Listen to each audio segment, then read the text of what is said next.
Ben doğru çalıyorum. Yanımdaki arkadaş 2 nota kaçırıyor. Yanındaki arkadaş. Hayda diyor Mehmet Bey. Merhaba, hoş geldiniz. Sizden gelen soruları yanıtlayacağım. Bu güzel müzikle beraber girdiğim yayında Zoom H6 ile ilgili meraklarınız vardı. Ardı ardına sorular geldi. Hem Instagram'dan geldi hem YouTube'dan geldi. Ben YouTube'dakileri sizin için kısa bir video hazırlamıştım. Sorularınızı bekliyorum diye ki 35 dakikalık uzun detaylı bir video da çekmiştim ama yine de akılda bazı soru işaretleri kaldığını gördüm.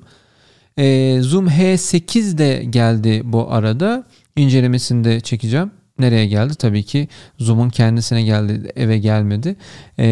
Onun da incelemesini web üzerinden yapıp size detaylıca bilgilendirmeye çalışacağım. Ama öncelikle Zoom H6'sı olanlar, almak isteyenler, bu yeni nesil bu Black diye bir şey vardı biliyorsunuz. Bununla ilgili meraklarını gidermek isteyenlerle ilgili bu videoyu hazırlamaya başladım şimdi. Bu arada yine oda düzeni değişti, gördünüz.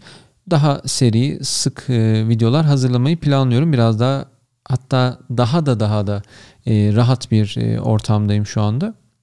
O yüzden aklınızda ne varsa sorularınızı göndermiştiniz. Ben de yanıtlayacağım şimdi.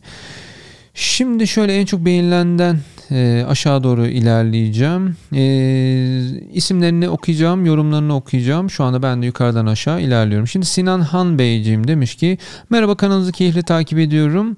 Benim sorum şu: Zoom H6'yı bir şeye bağlamadan, iPhone, iPad, DAW yani kayıt programına bağlamadan sadece H6'nın mikrofonuyla şu ya da şununla mikrofonuyla gitar ve vokal kayıtlarında ses seviyesi düşük kalıyor. Mikrofonun gain'ini 6-7 seviyesinde bir tık açsam pik yapacak. Yani açabildiğince yüksek açmış Sinan Bey. Ayarlamama rağmen SD kartı PC'ye takıp kaydı dinlediğimde son seste ancak duyulabilecek şekilde kaydı dinleyebiliyorum. İkinci sorum ise H6'yı iPhone telefon ile beraber kullanmak istiyorum. iPhone'un kamerasını H6'nın kapsül mikrofonuyla videolog çekmek istiyorum. Bununla ilgili bir açıklamalı video çekmeyi düşünür müsünüz? Teşekkürler. Şimdi hemen özetleyelim. Açıklamalı video değil de belki bir kullanım senaryosu oluşturabiliriz bununla ilgili. Yani ben telefonuma Zoom H6'yı takarım küçük bir aparatla. Böylece de gerçekten telefonumuzda sesimizin nasıl gittiğiyle ilgili ya da tabletimizde sesin nasıl gittiğiyle ilgili bir detaya girebiliriz. İşte bununla ilgili bir kablo var. Buna da yeri gelince bahsedeceğim nasıl bağlayacağımızla ilgili. Şimdi o ilk bahsettiğiniz sinyali almama ile ilgili aslında şöyle baktığım zaman ben de son kaydımı yaklaşık 7 kanala girdiğimde 7 gain seviyesini almışım ama bu aslında 7'yi alalım işte 5'i alırsak düşük kalır, 8'de en güzeli gibi bir durum değil. Çünkü bulunduğumuz ortamda sesin dönmesine bağlı olarak çok daha fazla açamayabiliriz. Bu arada kulaklığımızın omajı bile bizim sesi daha az ya da daha yüksek duymamızı da değiştirebilir. O yüzden de ses kaynağını tabii hangi ortamda nasıl kaydettiğinizi bilmiyorum ama enstrümanınıza yani kaynak olan sese olabildiğince yakın olup mesela eğer bunu kullanıyorsanız hemen karşısında zaten şu açılarla kaydediyor ya da biraz daha geniş ya da dar kaydediyor. İşte 90 ve 120 derece oynuyor. Bu şekilde karşıyı görecek şekilde enstrümanınızı, işte bağlamanızı, gitarınızı, flütünüzü, kemanınızı yerleştirdiğiniz zaman, hatta bunun içinde tepeden tuttuğunuzda piyano da dahil tuttuğunuzda sesi iyi bir şekilde alırsınız. Ama burada atladığımız, belki de standart ayarlarında göz ardı ettiğimiz, henüz ayarlarına detaylıca girmediğimiz için görmediğimiz ne olabilir? Belki kompresör limiter ayarları standartta bir şeyleri ayarladır ve sizin istemediğiniz bir limitleme, bir sınırlama yapıyordur ve sesi istediğiniz kadar açın yine belli limitte tutuyordur. Ben onunla ilgili olduğunu düşünüyorum ve tabii ki kulaklıkla ilgili de yine kulaklığın detaylarına bakın isterseniz. Eğer omajı yüksekse sesin daha az gelmesi olası. Ona bakmanızı isterim. Sinan Bey, teşekkür ederim sorunuz için. Erkan Şamcı Beyciğim demiş ki Klasik gitar ve piyano kaydı nasıl alabiliriz ve reverb, delay gibi efektler kullanabilir miyiz? Bir de mail atmıştım. Zaten mailleştik sanırım. Şöyle gitar ve piyano kaydını az önce Sinan Bey'in sorusunu cevaplarken bahsettiğim gibi bu mikrofonlar, bu XY olarak geçen mikrofonlar 90 ve 120 derecelik bir kaydı alıyor. Yani diyelim gitarım burada, bu mikrofonu da şu şekilde koyduğum zaman şu pozisyonda çalmam, yani baktığı açıyı alması iyi olacaktır. Piyanoda da tepeden bunu tuttuğumuz zaman işte eğer bu kuyruklu piyanoysa biraz daha farklı açıdan tutulabilir tabii ki. Ki ben bunda piyano kaydı almıştım. Daha önceden dinletmiştim size. Almanız ve ben mesela en son piyano kaydettiğimdeki seviyemde mesela 8 gain seviyesindeymiş ama dediğim gibi piyanonun çalınma gürlüğü, bulunduğu ortam işi değiştiriyor. Yani 7'de piyano kaydedilir, 6'da klasik gitarı rahat kaydedebilirsiniz diyeceğim bir durum yok aslında. Bu arada Erkan Bey, bu cihazın içinde bir reverb, bir chorus durumu yok. Özel bir efekt veremiyorsunuz. O yüzden kaydettiğiniz sesi en iyi şekilde ham olarak aldığınızı düşünün ve bunu dışarıya, yani bir DAW içerisine attığınız zaman oradaki gerekli efektleri, düzenlemeleri yaptığınız zaman fevkalade güzel bir kayıt alacaksınız. Yanlış hatırlamıyorsam, lütfen öyleyse de düzeltin. H5 modelinde sanki reverb vardı ama o efektlerde sınırlı olacağı için onu tamamen zannedersem çıkartmışlar ve bu işlemci tamamıyla iyi ve ham bir ses kaydetmeye yönelik bir çalışma yapmış. Benim için bir sakıncası yok ama şunu düşünüyor olabilirsiniz. Ya ben bu cihazda sesi kaydedeyim, enstrümanı kaydedeyim, efektlerini de ekleyeyim, sonra göndereyim gitsin. Her şey bunun içinde çok da çözülemiyor çünkü minicik bir ekranı var. Efektleri ekleseniz nasıl oranlarını ayarlayacaksınız gibi de dezavantajlar olabilir. O yüzden de çok dert edilecek detaylar değil aslında diyebilirim. Ben kendi açımdan diyorum tabii ki. Teşekkür ederim Erkan Bey sorunuz için. Metalet selam vermiş, teşekkür ederim. Halk Ozanı demiş ki merhaba, DSLR fotoğraf makinesine bağladığımız zaman dip ses geliyor. En iyi standart bir şekilde DSLR Zoom H6 bağlantısını nasıl yaparız? Teşekkürler. Şimdi şöyle bir durum olabilir. DSLR makinelerin girişlerinde bir stereo, yani çift çizgili kabloyla giriş yapılıyor. Ama telefonlara, bu arada ona da cevap vereyim. Telefonlara girişi yapacağımız zaman da 3 çizgili kablolarla, işte bu TRSS gibi giden kablolarla, hatta ben size hemen bunun modelini de söyleyeyim. Rode'un SC7 diye geçen TRRS'den TRS'ye giden, ben kablosuz yaka mikrofonda kullandığım bu. Zaten kırmızı kabloyu hemen hatırlarsınız. Neymiş? SC7 Rode'un. Bununla telefonunuza bağlayabilirsiniz. Bir de iki tarafı da stereo olan bir kabloyla da kameranıza bağlayabilirsiniz. Eğer yanlış bir kablo kullanırsanız o dip ses gelmesi o yüzdendir. Öyle düşünebilirsiniz ama benim size tavsiyem yine şu olabilir. Hatırlarsanız benim incelememde kamera zaten beni çekiyordu.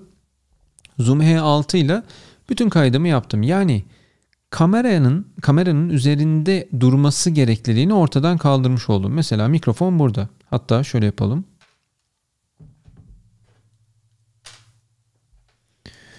Mikrofonum burada beni kaydediyor. İster burada kaydettim, ister burada kaydettim, tepeye koydum. Şimdi eğer kamerayla beraber hareket etmem gerekiyorsa kadrajı buraya alacağım.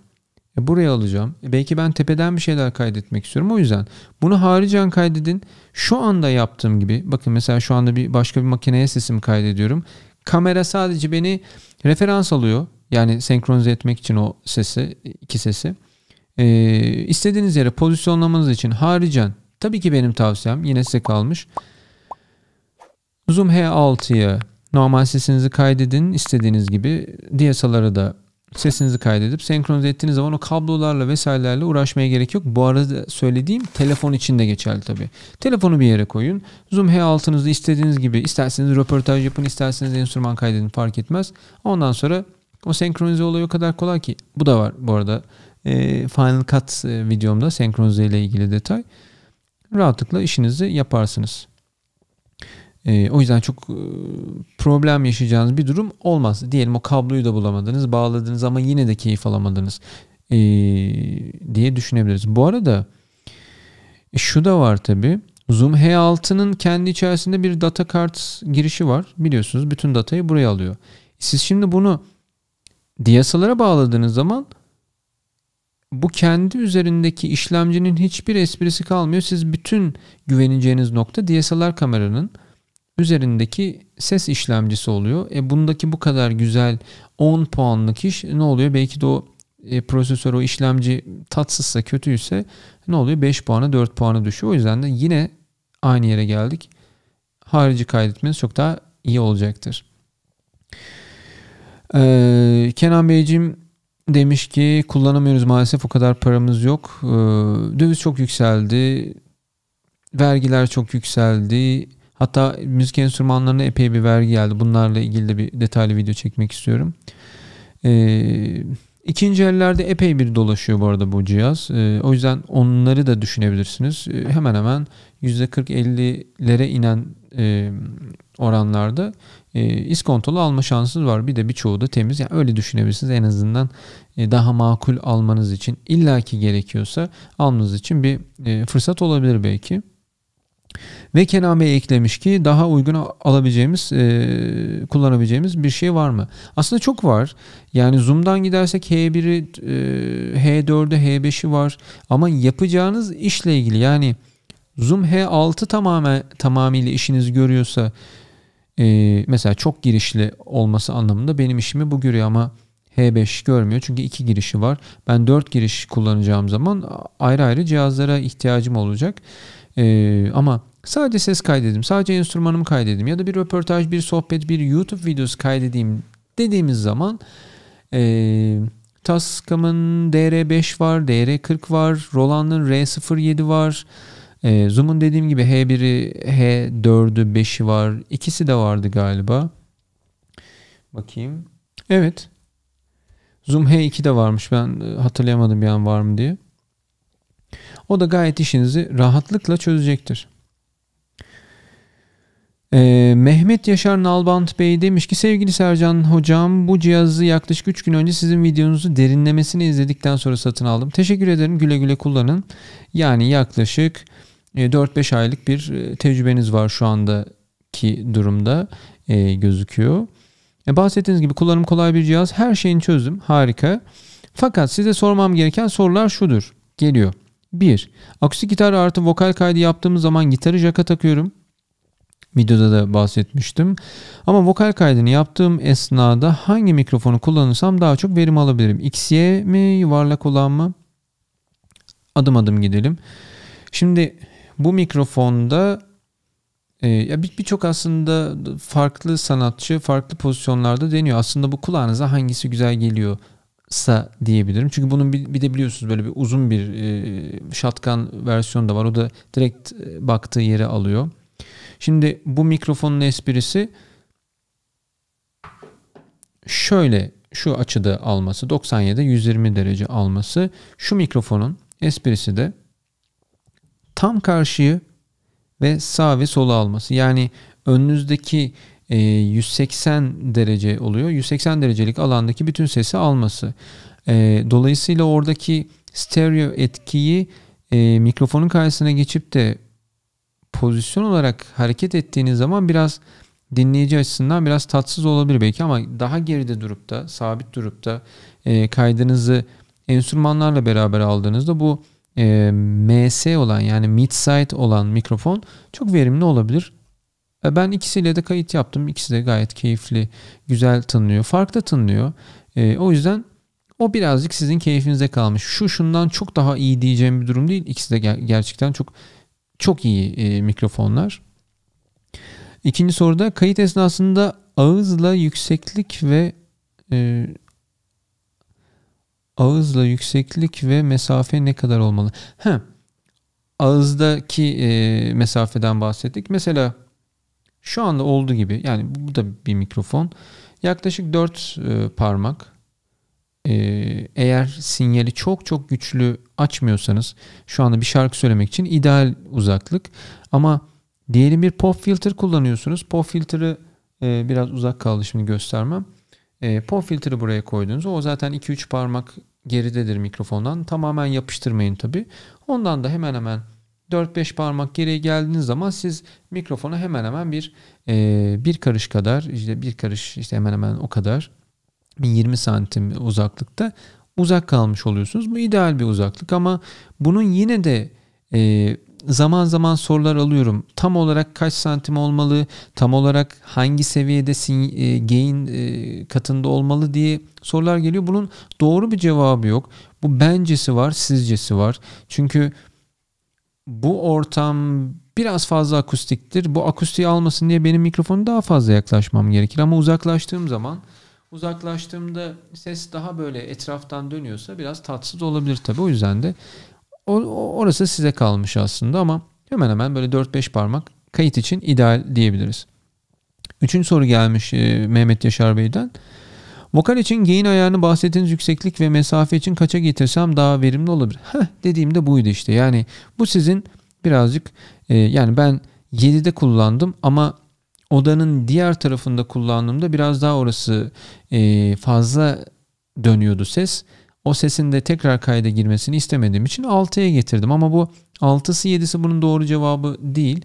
Dediğim gibi yine kulağınıza güvenin. Çünkü bir yerden sonra artık dinlediğiniz her şeyde kulağınız çok doğru kararlar vermeye başlayacak. Çünkü kulağınızı artık işe adapte etmiş, çalıştırmış ve üzerinde daha uzman hale getirmiş oluyorsunuz çünkü. Gökhan Türkmen'in akustik cover videolarını izlediğim zaman istediğim ses verimi var. Zoom H6 kullanıyor. Oradan görebilirsiniz.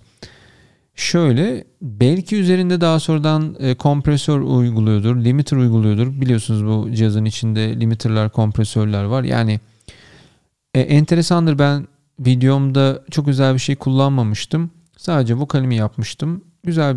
Bence güzel bir sinyal seviyesini yakaladım ve işi bitirmiştim. Birçok kimsenin de sağ olsun hoşuna gitmiş o seviye ama bu dediğim gibi yani bu bana göre güzel olan size farklı gelebilir. İstediğiniz seviyeyi ayarlarsınız ama tabii ki o pik dediğimiz o patlayacak seviyeye gelmemesi. Çünkü siz onun üzerine bir bilgisayarınıza attığınız zaman ses dosyalarını bir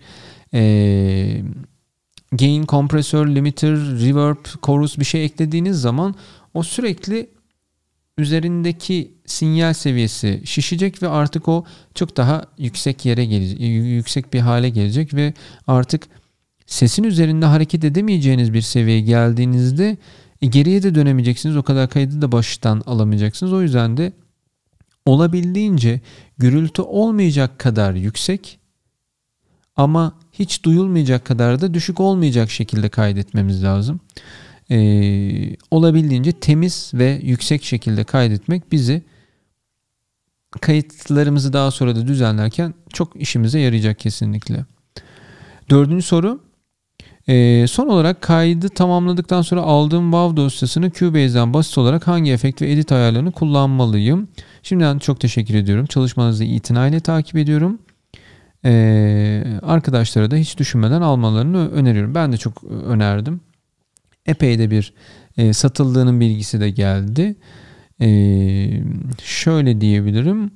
Ya işte demin saydığım gibi birazcık reverb ekleyebilirsiniz, chorus ekleyebilirsiniz. Yani bunun bir matematiksel bir formülü yok aslında Yaşar Bey. Yani bir tutam reverb, bir tutam chorus bize sihirli formülü açığa çıkartmayacak aslında. Çünkü benim görüyorsunuzdur bazı videolarımda evet merhaba şu anda kayıt yapıyoruz diyorum. Çalıyorum gitarı, evet bitti diyorum. Üzerinde hiçbir şey yok. Hiçbir şey eklemedim. Sadece baktım eğer ses seviyesi düşükse onu birazcık arttırdım. Sonra devamı neyse devam ettim. Teşekkür ederim sorularınız için. Zaten gayet en çok merak edilen soruları çok güzel bir şekilde sıralamışsınız.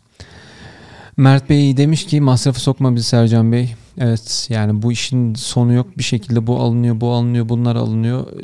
İyi iş yapmaya çalıştığımız zaman birazcık masraflı oluyor maalesef.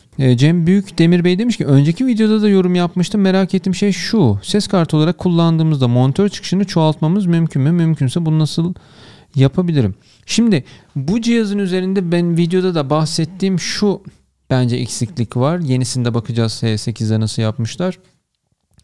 Üzerinde dışarıya ses verme ile ilgili 2 tane detay var. Bir tanesi kendi üzerindeki hoparlör. Bu da en azından siz kaydetmediğinizi duyuyorsunuz ama tabii ki bu bir monitör olamaz. Bir de bunun neyi var? Line out'u var. Yani line out'tan bir çift işte şunun gibi nasıl şöyle şunun gibi bir çift hoparlöre bağlamanız için bir stereo çıkışı 2 tane hoparlöre eğer stereo hoparlöre bağlıyorsanız ayrı ayrı giriş yaptığınız hoparlöre bağlıyorsanız işi rahat bir şekilde aktarırsınız. Ama 2 hoparlör oraya çıkayım. 2 hoparlör işte yanında da işte 2+1'e ya da farklı hoparlörlere bağlayayım dediğiniz zaman tabii ki böyle bir box belki almanız gerekebilir. Yani çıkışınızı bir kutuya, bu mikser de olabilir tabii, bir yere gireceksiniz. Buradan da çıkışlarını 2'den fazla çıkışı olan bir mikser ya da harici bir ses kartı gibi bir şey olacak ama tabii zaten bu da ses kartı biraz anlamsız olacak. O yüzden stereo çıkışı 2 ayrı monitöre ayıracak şekilde bir kablolama işi yaptırmak ya da arada dediğim gibi belki splitter gibi bir mikser gibi bir cihaz kullanmak işi daha iyi yapacaktır ama direkt bir kulaklık ya da monitöre çıkarken kablonun şu minik yere girmesi birazcık bence sıkıntı. Çünkü orada ağırlık oldukça buradaki devre içerideki kartı birazcık fiziksel olarak sıkıntıya sokabilir diye düşünüyorum. Ben çok düşünmüyorum açıkçası. Ya kulaklığımı takarım ya da SD kartımı çıkartıp bilgisayarıma takarım diye düşünüyorum aslında ama rahat bir masaüstü ses kartı kullanımı vazifesi çok görmüyor. Çünkü şöyle gördüğünüz zaman işte mesela ben elimi hemen buraya atıp sesi ayarlamak isterim. Mümkün değil.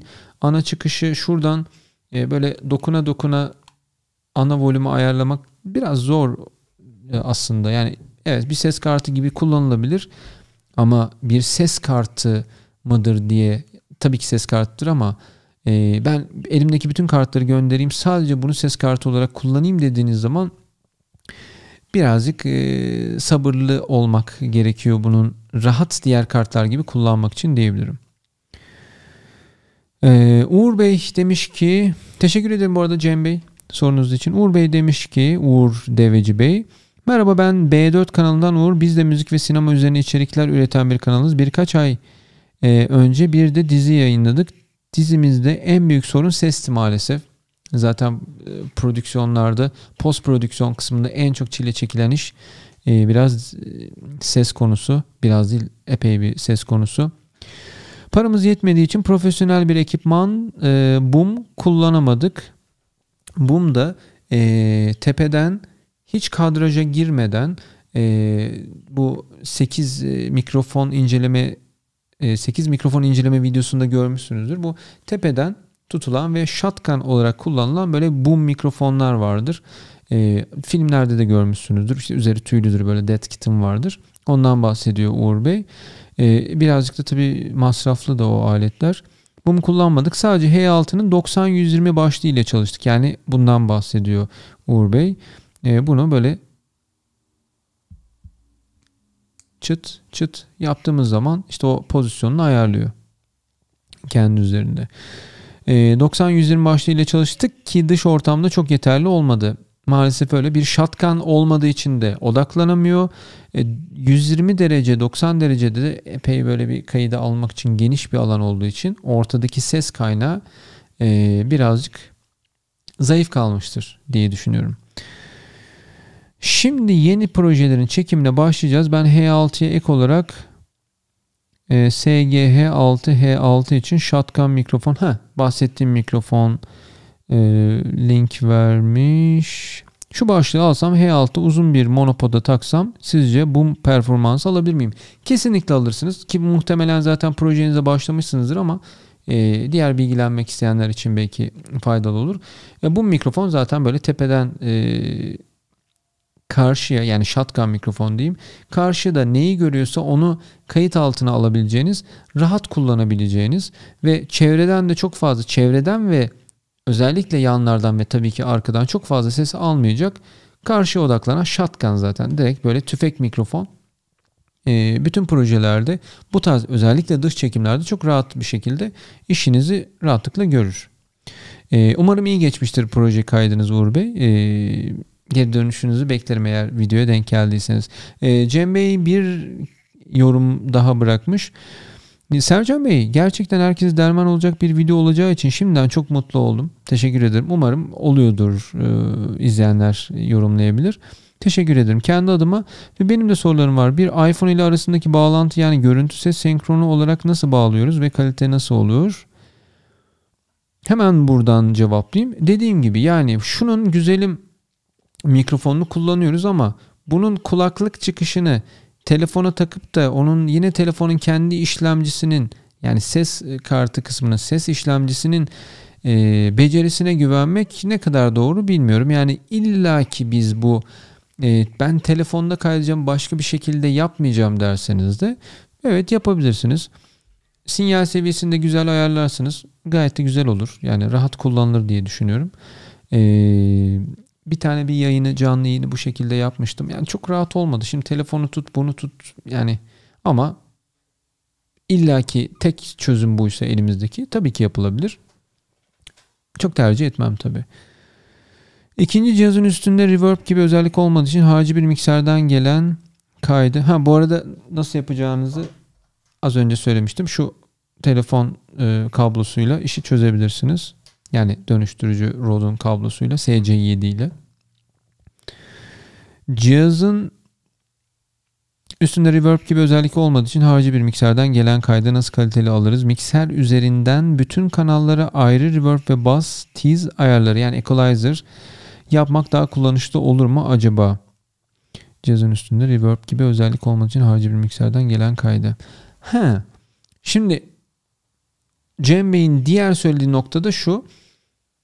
Mikserde, dışarıda mikserde olan bir sesi buna aktardığımız zaman nasıl yaparız? Evet. Buradan inputlardan gireriz. Bunlar zaten biliyorsunuz combo giriş. Hem XLR hem de direkt line kablo girebiliyorsunuz. Bunun içerisine kaydedeceğiniz sesi mikserin üzerinden tabii reverbleyip, choruslayıp gönderebilirsiniz. Ama benim daha önceki kimi videolarımda da bahsettiğim gibi asıl efekti kayıt yazılımının üzerinde verirseniz, çünkü mikserin üzerindeki 3-5 tane bir reverb de sınırlı kalıyorsunuz ve kayıda da o şekilde bir şekilde çok verdiniz, az verdiniz ve bunu sonra değiştirmeniz mümkün olmuyor. Çünkü artık kayıtlı ses o. Ama siz bunun da asli görevi olan ham kaydınızı güzel bir şekilde alırsanız, çok pik yapmayacak şekilde, ses patlamayacak şekilde, sonra da onu kayıt yazılımı üzerinde rahat bir şekilde tabii ki reverb'ini, korusunu vesairesini ayarlayabileceğiniz için rahat rahat işinizi göreceksiniz. O yüzden o mühim, hiç o reverb işlerine hiç girmenize gerek yok. Seyfi Bey diyor ki, Seyfi Durmaz, masrafa gir sesleri yükseldi videoyu izlerken. Masrafa girenler ağlıyor şu an Seyfi Beyciğim, çünkü alet olmuş 4000 gibi bir şey. Mert Bey demiş ki 2 sorum olacak. H5 ile H6'nın XLR girişleri arasında kalite farkı var mı? Yok. Direkt bir tanesinde 2, bir tanesinde 4 giriş var. Onunla da kayıt yapmıştım. Aynı sonucu aldım.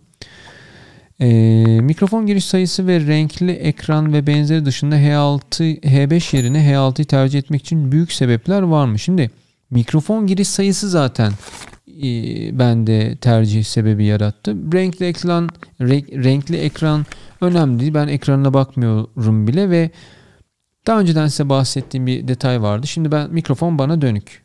Kaydımı yapıyorum. Kayda bastım. Ne oldu? Ekran burada kaldı.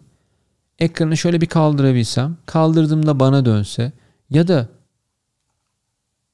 ekranın olduğu yerde bari mikrofon olsun. Bir şekilde göreyim. Yani ben mikrofonu standı yerleştirdim, kayda bastım. Ondan sonra yukarıdan böyle görmeye çalışıyorum. Bir de iyice aşağı doğru yokuş yapmışlar ekranı. Ne yapacağım? Böyle selfie modunu açıp da ayna tutup şey mi göreceğim? Sinyal seviyelerini mi göreceğim? O biraz, yani illa yanınızda birisi olsun da beraber kayıt yapın moduna sokmuş insanı. Bence tatsız ama bir şekilde her şeyi ayarlayıp, böyle ayarladım. Sonra döndürdüm. Kaydettim. gibi olabilir. Benim tercih sebebim oydu. Bir de dediğim gibi ya benim asıl amacım aslında bunda şuydu. Podcast kaydetmek. İşte 4 tane mikrofon girerim. İşte kulaklık çıkışlarında bir 4'e dağıtırım. Monitör çıkışıyla. Bu arada monitör çıkışları için de kulaklık preamplileri de kullanılabilir. Girişleri direkt 4'e 5'e ayırırız. Monitör çoğaltıcılar da var. Bunu söylememiş olabilirim. O yüzden benim H6 almamdaki sebebi buydu ama 4 tane kanal gireyim. İşte bir stereo kayıt da mikrofondan alayım gibi bir zorunlu bir ihtiyacınız yoksa H5 de olur. Hem de daha ufak, daha ele oturur. Mis gibi kullanabilirsiniz diye düşünüyorum. Rahat edersiniz.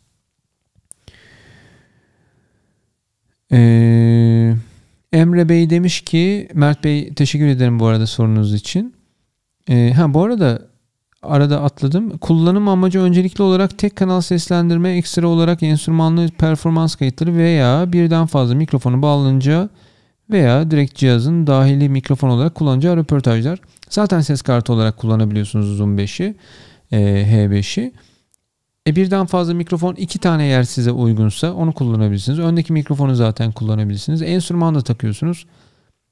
H5 olsun. Yani çok şey değil, hem de epey daha makul fiyat olarak. Emre Bey demiş ki, merhaba, Zoom H6 menüsünde bulunan kompresör limiter ayarları nedir? Nerede ve nasıl kullanmak gerekir? Bununla ilgili hemen şimdi şurada mı?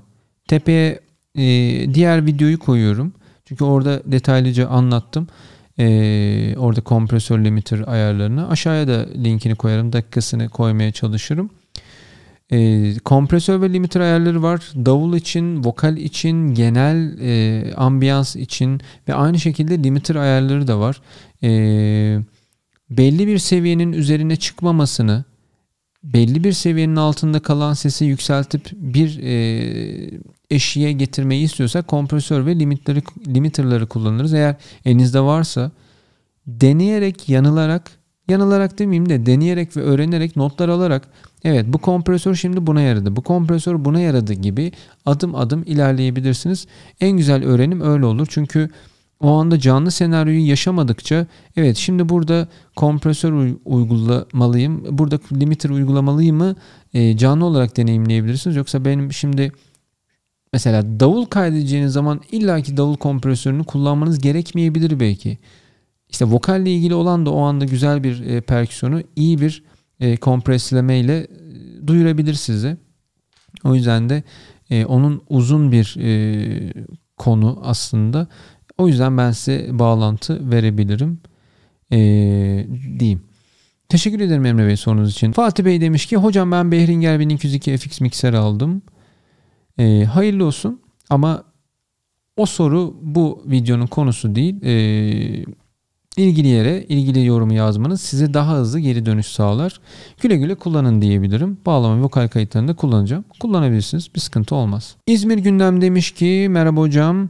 Biz Web TV, Facebook ve YouTube'da canlı yayın yapmak için Zoom H6 Rode Wireless Go 2 iki tane Osmo Action aldık. Reji programı ile laptopa bağlamak istiyoruz. Şöyle, Zoom H6'yı ana mikrofon olarak kullanabilirsiniz. Nasıl canlı yayın yaparız, nasıl senkronize ederiz demiş İzmir Gündem sevgili dinleyenler. Şöyle yapabilirsiniz. Zoom H6'yı bir ses kartı olarak da kullanıp mikrofon olarak da değerlendirebilirsiniz. Yani bunun kendi mikrofonunu çok da iyi, çünkü mikrofonu harici mikrofon olarak kullanıp zaten yazılım içerisinde bunu Wirecast olur. Hatta Zoom olan programın cihaz değil de Zoom programının içerisinde de yapabilirsiniz tabii bunu. Şimdi Osmo Action'ın da web kamera olarak kullanma özelliği geldi ama her programın içerisinde gözüküyor mu bilmiyorum. OBS ile de gösterebilirsiniz tabii ki. Bunu ses kartı olarak gösterin. Yakanızdaki Rode Wireless Go'yu da çıkışını bunun üzerindeki sinyallere girin. Sinyal girişlerine girin. Böylece de hem bunun mikrofonu hem elinizdeki bu mikrofonlar ses kartına gitsin. Ses kartı da ana ses kartı olarak kullanılacağı için yazılım içerisinde, diyelim OBS üzerinde. Osmo Action'da eğer OBS üzerinde gösterebiliyorsanız iş bitti. Çok çok rahat yaparsınız. Ali Ilık Bey demiş ki dışarıdan bir mikrofon bağladığımızda misal AKG PS3 bu mikrofon veya gitar için 48 volt veya 24 volt aktif etmemiz gerekiyor mu? Şimdi bunun için yapacağınız şey nedir? AKG PS3 yazdım, kopyaladım. Sonra buraya yapıştırdım. Enter dedim. High Performance Dynamic mikrofon bitti. Dinamik mikrofonda Phantom Power olmaz. Kapattım sekmeyi. Cevap bu. Bunları kolay bulabilirsiniz. Yazarsınız. En kötü bilmiyor musunuz mesela dinamik mikrofonun Phantom Power gereksinimini mi duymadığını? Yanına Phantom Power yazarsınız. Zaten orada olmadığı yazar. Diğer bir sorum ise demiş Ali Bey, cihazın içerisinde alacağımız şarkı veya ses kayıtları için hali hazırda efektler var mı? Yok. Alacağınız cihazın kullanım kılavuzu var. İçine girin. Sayfa girmenize gerek yok. PDF'e girin. Ctrl F yazın. Reverb yazın. Çıkmıyorsa yoktur. Zaten yok. Artı ben bunu videomda da anlattım. Artı zaten birçok yani Zoom H6 Reverb yazdığınız, Enter'a bastığınız zaman karşınıza muhtemelen binlerce bilgi çıkacaktır. Hatta durun beraber bakalım neymiş. Zoom H6 Reverb. Bastım Enter'a. Reverb demo video diye bir şey çıkıyor. Ona aldanmayın. Kanalın adı Reverb bu arada. Mesela Zoom H6 Reverb yazdım. Ne diyor? Does Zoom H6 have reverb? Diyor ki Zoom H6'nın reverb'ü var mı? Bütün dünya sormuş. Kullanım kılavuzuna baksalar görürler zaten. Kullanım kılavuzunu indirelim bakalım.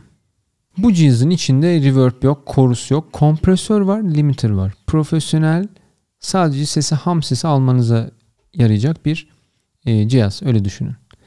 Yani reverb'in olmaması sizi üzmesin. Çünkü üzülecek bir durum değil bu yani. Efektler yok yani. O yüzden hiç canı sıkılmasın. Ali Bey teşekkür ederim sorunuz için. Arif Eren Bey demiş ki Zoom H6'nın kutudan çıkan mikrofonlarıyla harici bir kondenser mikrofon arasında çok fark olur mu? Ayrıca Zoom H6 ile birlikte gelen mikrofonlar kondenser mi, yanıtlarsanız çok sevinirim. Tabii ki bunlar birer kondenser mikrofon. Yani Phantom Power'a ihtiyacı oluyor. Ama zaten bu aletler bu cihazın üzerine böyle switch olarak takıldığı için ekstradan bir yeri içindeki bir menüyü Phantom olarak aktif etmeniz gerekmiyor. Ne gerekiyor? Eğer buraya bir Phantom Power'lı bir mikrofon takacaksanız o zaman menünün içerisinde aktif etmeniz gerekiyor Arif Bey. Bir başka mikrofonla mesela bir Rode NT1 ile bir fırsat olursa kıyaslarım ya da Rode NT-USB ile. Ben özel bir fark göremedim. Belki biraz tonları birinin çok az daha belki parlaktır, biri biraz daha koyudur ama bu zevk meselesi aslında. Ya bu da ne kadar kötüymüş, bu da ne kadar harikaymış denilecek ciddi kondenserlarla bir fark olduğunu düşünmüyorum. Ama gidip de tabii ben Neumann U87, AKG C414'lerden bahsetmiyorum. Onlar ciddi kapasitede olan mikrofonlar.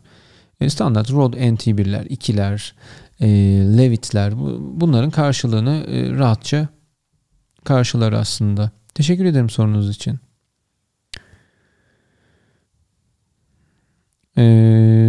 Bir sonraki soru Ömer Bey'den geliyor. Bir cihazı aldıysan sesi duymayacaksın, işiteceksin de. Film mi çekersin, belgesel mi yoksa şehrin seslerini mi alırsın bilmem. Sadece YouTube'da ya da sadece 2 şarkı çalacağım diye alınmamalı. İşte bu. Ömer Bey işin özetini geçmiş. Yani ben bu cihazı aldım. Yani 4.000 lira bu cihaz arkadaşlar.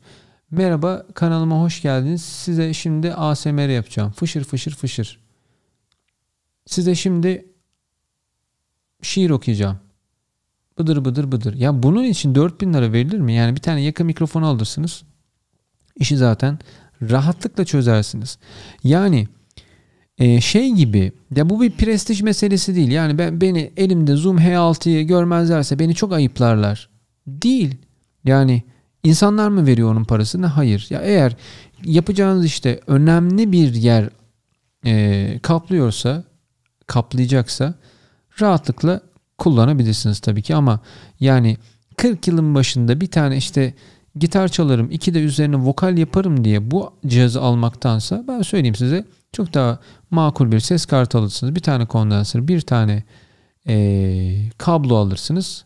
Bir de stand alırsınız. İşi belki yarı fiyatına çözersiniz. Belki daha ucuza çözersiniz. Yani iş burada yani iPhone 11'im yoksa insanlar benim teknoloji tutkunu olduğumu düşünmezler gibi bir iddianız yoksa eğer, bu da öyle bir şey. Yani ses işi yapıyorsam Zoom H6'm olacak diye bir şey yok. Yani benim Zoom H6 olalı daha ne kadar oldu? Yani bir sene olmuştur belki. Daha önceden ses işi yapmıyor muydum? Yıllardır yapıyordum. Ya bu mu beni prestij sahibi yapacak? Öyle bir şey düşünmeyin. Ömer Bey, çok teşekkür ederim yorumunuz için. Çok güzel, değerliydi.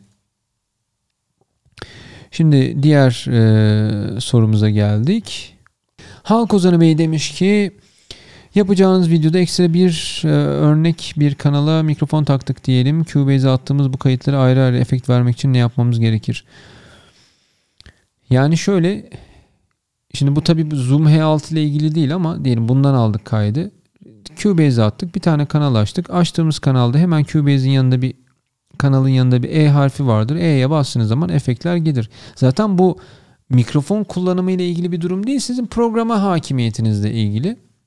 Yani arabayı aldınız, hemen kullanmaya hazır halde değilsiniz aslında eğer bilmiyorsanız. Birazcık ileri sürüş tekniğine ihtiyacınız olabilir. O yüzden de efekt eklersiniz. Yani reverb eklersiniz. Chorus, kompresör, limiter kafanıza göre eklersiniz. Yani ne yapmamız gerekir dediğiniz noktada Cubase mi kullanacaksınız? Cubase dersler yazın. Türkçe çok fazla video var. İngilizce daha da global mi görmek istiyorsunuz? Zaten görsel olduğu için çok İngilizceye hakim olmanıza da gerek yok. Zaten gösteriyorlar size. Cubase Lesson yazdınız. Cubase 101 yazdınız. Bunlar 101 ilk başlangıç dersleridir. Sevgili Halk Ozanı, rahatlıkla yayınlar bulabilirsiniz. Bir de şey gibi düşünmeyin. Ben bunu 3'e almam lazım. Buna 4'e alırsam olur. Bunu 3.5'tan ileri alırsam bu ezberlerle olacak bir şey değil. Deneyin, bozun, yanılın. Bu ses doğru değilmiş deyin. Çünkü bu şeyi siz kullanacaksınız. Ben bunu 4'e alın dediğimde olur ya, yanlışlıkla dedim ki 12'ye alın. Ağzımdan öyle çıktı ve fark etmedim. Ömür billah 12'ye mi alacaksınız o ayarı? Bakayım var mı? Yok, zaten 10 varmış. Yani ömür billah bu ayarı mı getireceksiniz? Siz de deneyin, siz de duyun, ona göre hareket edin. Yapacağınız hiçbir şey cihazın menüsünü bozmaz. En fazla içindekileri silersiniz. Onu da dikkatli kullanırsanız bir sıkıntı olmaz. Sonuçta yedeğinizi alırsınız. İçindeki dosyaları bilgisayarınıza atarsınız. Yani bunu bir cep telefonunu da şu menüye basarsam ne olur diye düşünmeyin. Basın, bir görün bakalım ne olduğunu. Zaten orada yazıyor Türkçesi. İngilizcesi yazıyorsa da hemen Google'a yazı verirsiniz. İş çözülür. Hiç bunları takmayın bile kafanıza. Kutay Bey demiş ki, yanında gelen yuvarlak başlı NT1A gibi orta hali bir kondenser mikrofona göre nasıldır diye sorayım ben de demiş. Teşekkürler Kutay Bey. Az önce cevapladığım gibi NT1'e göre gayet benzer bir iş yapılabilir. Keyifli de yapılır hatta. Teşekkür ederim sorunuz için. Life is life. Adlı kullanıcımız. Merhabalar. Cihazın Phantom Power kısmı ciddi kafa karışıklığı yarattı bende. Neden? Phantom Power hangi durumlarda kullanılmalı? Yalnızca kondenser mikrofon taktığımızda mı 48 ayarını alıp Phantom Power açacağız, yoksa her zaman açık mı kalmalı? Şimdi burada kafa karışacak bir şey yok aslında. Kondenser mikrofonunuz varsa Phantom Power kullanacaksınız. Bitti. Diyelim. Dinamik mikrofon taktınız ve kondenser mikrofon için ayarladığınız Phantom Power açık kaldı. Hiç problem değil. Çünkü o zaten onu göreceği bir durum yok. Sıkıntı yok. Şeyi taktınız, gitar taktınız, bağlama taktınız ya da işte farklı jackla enstrüman taktınız. Yine problem yok. Ama zaten buna şöyle bir güzelliği var. Kanalları ayrı ayrı verdiğiniz için, yani siz bilirsiniz ki birinci kanala Phantom Power verdim. Orada sürekli Phantom Power var. Kondenser mikrofon takacağım. 2'ye 3'e 4'e devam edin mesela. Ya işte bunun da açık mıydı, kapalı mıydı, menüden nereden bulacağım diye hiç düşünmeyin. Takın. Rahat rahat aklınıza kalmaz. Bir de alışkanlık haline getirirseniz rahat ilerlersiniz. Çevik Demirci Bey demiş ki, H6'yı kameraya bağlamak için kablo önerisi alacaktım. Evet. Rode SC7. Ayrıyetten gitarı H6'ya bağlayacağım. Aynı şekilde sesi bozmayacak bir kablo önerebilir misiniz? Çok fazla aslında kablo var. Ben işte şu anda evde Kirlin enstrüman kablosu kullanıyorum. Schultz'un kabloları var. Planet Waves'in kabloları var. Bunlar kaliteli kablolar zaten. Hiç pürüzsüz, sıkıntısız kablolar. Rahat rahat bağlayıp kaydınızı yapabilirsiniz. Teşekkür ederim sorunuz için. Orange 007 James Bond demiş ki Canon DSLR ile video çekerken H6 hangi üst seviye kondenser mikrofon iyi gider? Canon DSLR ile video çekerken H6 hangi üst... Yani şöyle, eğer shotgun olan mikrofonu kullanırsanız rahat kullanırsınız. Çünkü baktığı yere odaklar. USB bağlantılı olmayanlar özellikle. Zoom H6'ya zaten USB bir şey bağlanmıyor. Tam o sorudaki şeyi biraz kaçırdım galiba. Mesela Rode NT-USB'yi gidip de buna bağlayamazsınız. Onu bilgisayara bağlamanız gerekiyor. Buna zaten USB bir şey bağlayamıyorsunuz. Kendi üzerindeki mikrofonları rahatça kullanabilirsiniz. DSLR'daki video ile H6'daki WAV kaydını birleştirme Adobe Premiere'de yeterli mi? Tabii ki. Hepimiz öyle yapıyoruz zaten. Ben kameradan kaydettiğimi şu anda bundan da mesela bu makineden kaydettiğimi senkronize ediyorum. İş senkronize etmekte zaten. Bu birleştirme WAV dosyasını düşürür mü kalitesini? Hayır, alakası yok. Çünkü bir tanesi video. Sesiniz zaten aynı ses. Sese müdahale etmiyorsunuz çünkü. Kaliteyi düşürmemek adına video ile WAV dosyasını birleştirince neler yapmak lazım? Zaten düşmüyor. Bir şey yapmanız gerekmez. H6 kısmında ek elektrik güç kabloları çıkmıyormuş. Elektrik kablosuluk bir şey yok çünkü pil var. Bir de normal USB kablosu var. Yani zaten bir adaptör girişi yok. Var mı? Bakalım. Yok. Olsaydı zaten kablo da çıkardığı için yok. Hayır. Bunlar harcı alınacak deniyor. Harcı alınacak bir şey yok. Ben öyle almadım. Zaten içinde bir tane USB kablosu çıkıyor. USB elektrik kablosu hem prizdeki bataryasını aynı anda takmak mı gerekiyor? USB kablosu ile elektrik yeterli mi? 5 volt alıyorsunuz. Tabii ki yeterli. İşimiz H6 ile bitince telefon gibi şarj etmemiz gerekir mi? Hiç alakası yok. Yani enerji vermeniz için sadece. Bu arada zaten pille çalıştırıyorsunuz. Pille çalıştırmak istemezseniz de kabloyla çalıştırırsınız aleti. Ya bunların hepsini zaten bulabilirsiniz. Yani bir videoyu açtığınız zaman gayet tıkır tıkır gösteriyorlar zaten. H6 var diyelim. Demiş Orange 007. Kondenser mikrofon alıyoruz diyorlar. Gold kablolar var. Ben bilmiyorum. İyi ses geçirsin kayda vesaire. Bu en iyi kablolar nedir? Az önce saymıştım kabloları.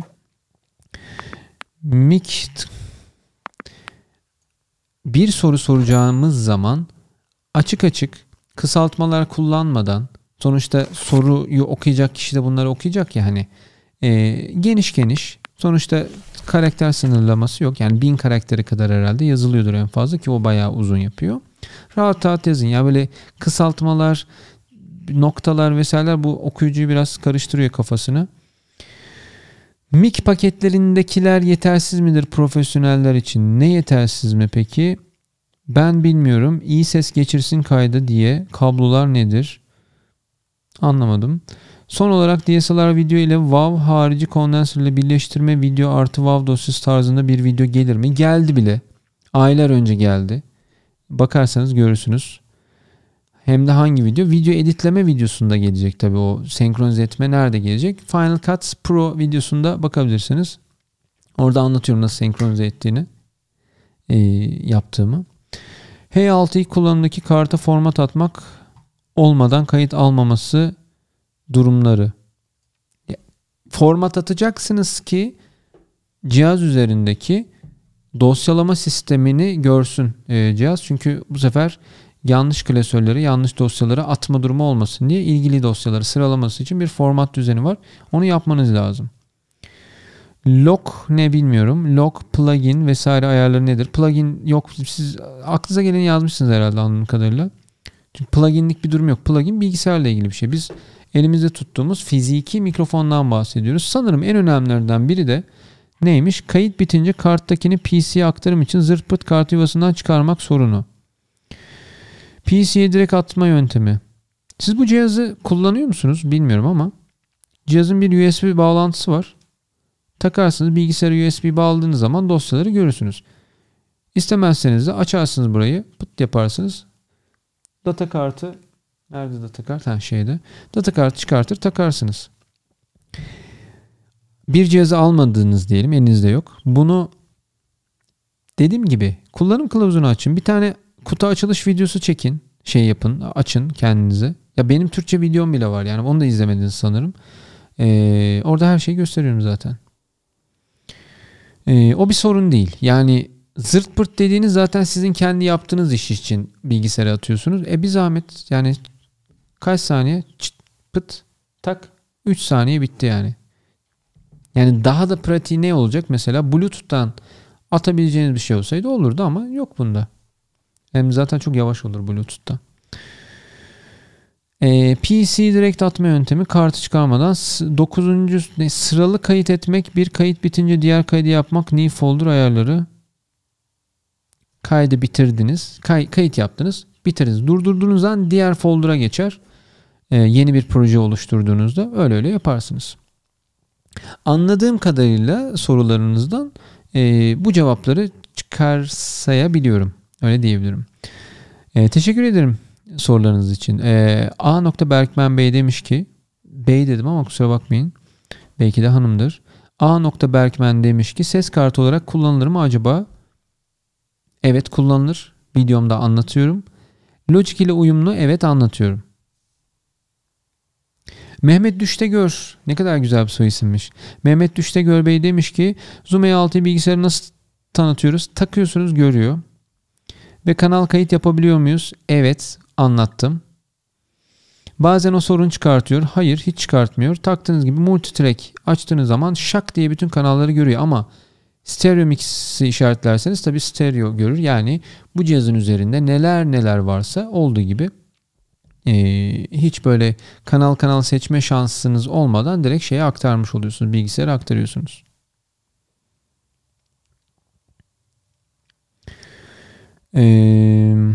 Ben doğru çalıyorum. Yanımdaki arkadaş 2 nota kaçırıyor. Yanındaki arkadaş hayda diyor Mehmet Bey.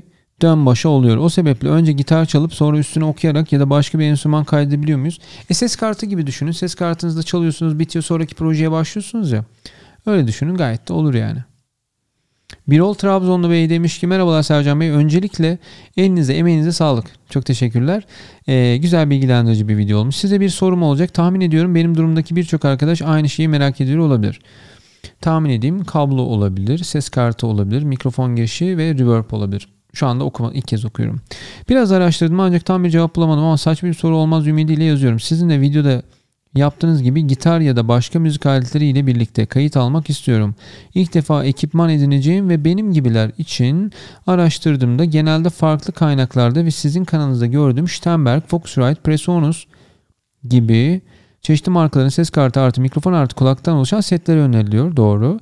Ancak yine bu setlere benzer kalitede kulaklık ve videodaki Zoom H6 cihazını kombinleyip kullanırsam ses kartı ve mikrofon performansı anlamında artı ve eksiler nasıl olur?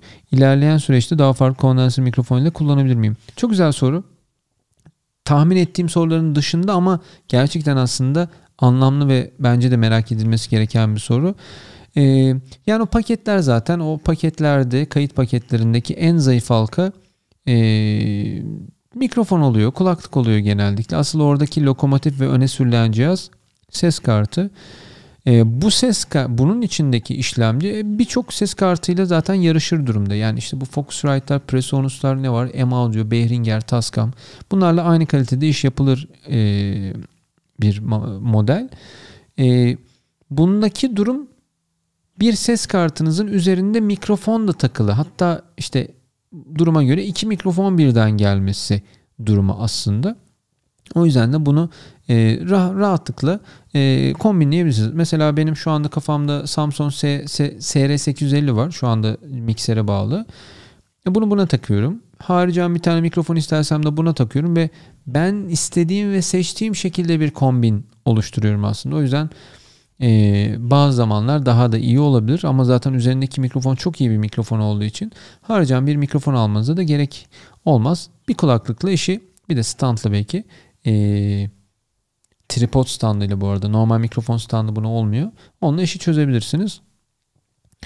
Teşekkür ederim Birol Bey, güzel yorumunuz ve sorunuz için. Derya Haydar Bey demiş ki, Sercan Hocam tek sorum olacak, cevaplarsanız memnun olurum. Tek atış. H6'da en iyi, en yüksek kapasiteli ve en uyumlu tavsiye edeceğiniz SD kart ne olmalı? Wow, süper soru.